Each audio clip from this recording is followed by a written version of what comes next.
Oh, here's a Norkin indeed. If a man were a porter at Hale's Gate, he should be, turning the key. Knock, knock, knock, who's there? I, the name of Belzebub. He is a farmer who hanged himself in the expectation of plenty. Come in time, I have a napkin enough, but you'll sweat for it. Knock, knock, knock. Who's there? And the other's devil's name. Faith, here's an equivocator that would swear on both the scales against either scale, who committed treason enough for God's sake, yet not equivocate to heaven. Oh, come in, equivocator. Knock, knock, knock. Knock, who's there? Faith, an English tailor. Come hither to steal out the French hoose. Come in, tailor.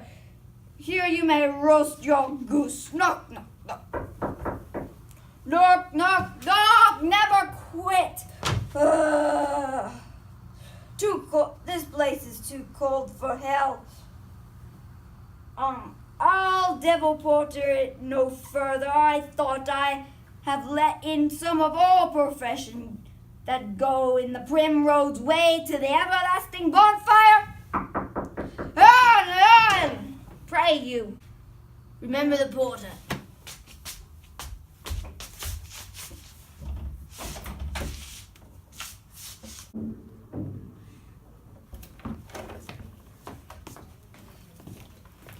Why are you so late, friend? Or you went to bed, that you do lie so late? Faith, sir, we were caressing to the 2 o'clock.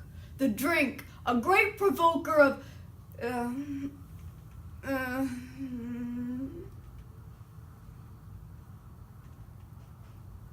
three things. What three things drink especially provoke? Mary, sir, nose painting, sleeping, and urine. Liquory, sir, it provokes and unprovokes. It provokes the desire, but takes away the performance. Therefore, much drink may be said to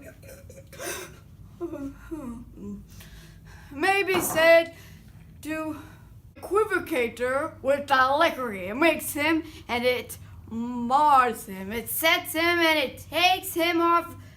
It persuades him and it disheartens him and it makes him stand and it does not stand. And conclusion, equivocates him to sleep and give him leave heaven. Yeah. I believe drink the lie last night. That I did, sir. Sir, the very throat on me. I requited him for his lie, and I think being too strong for him took my legs sometimes, yet I made swift to cast him. Is thy master stringing? Our knocking has awakened him. Here he comes. Good morrow, noble sir. Good morning, both. Is the king stirring, worthy thane? Not yet. He did command me to call timely on him. I've almost lit the hour. I'll bring him to you. I know this is a joyful trouble to you, but yet 'tis one. The labor we delight in physic pains. This is the door. I'll make so bold to call, for 'tis my limit's service. Goes the king hence today? He does. He did appoint so. The night has been unruly where we lay.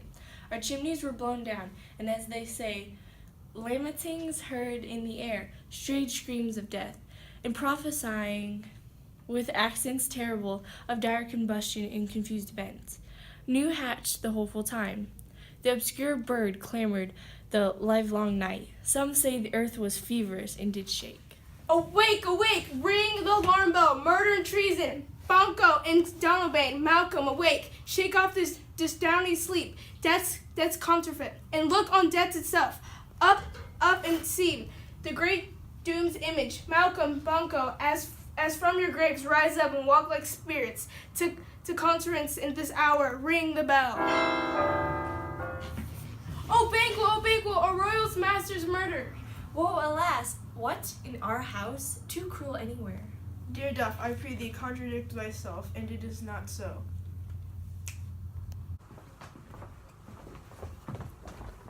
I had but died an hour before this chance. I had lived a blessed time, for from this instant there is nothing serious in mortality. All is but toys. Renown and grace is dead. The wine of life is drawn, and mere leaves his left his vault to brag of. What is amiss? You are and don't know it. The spring, the head, the fountain of blood is stopped. The very source of it is stopped. Your royal father's murdered. Oh, by whom? Lennox! Those of his chamber, as it seemed, he done it. Their hands and faces were all badged with blood, so were their daggers, with which unwiped we found upon their pillows. They stared and were distracted. No man's life was to be trusted with them. Oh, yet I do repent of my fury. I did kill them. Wherefore did you so?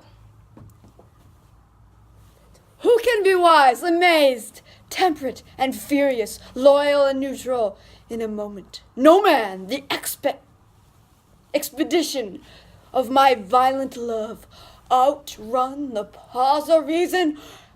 Here lay Duncan, his silver skin laced with golden blood, and his gashed stabs look like a breach in nature.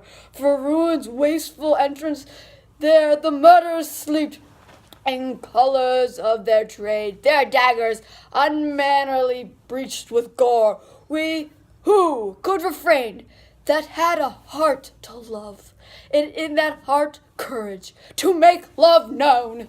Help me! Hands help! What's mighty? Why do we hold our tongues that must not claim this argument for ours? What should be spoken here? Where our fate hidden in azure hole may rush and seize us, let's away. Our tears are not yet brewed. Nor our strong sorrow upon the foot of the ocean. Look to the lady.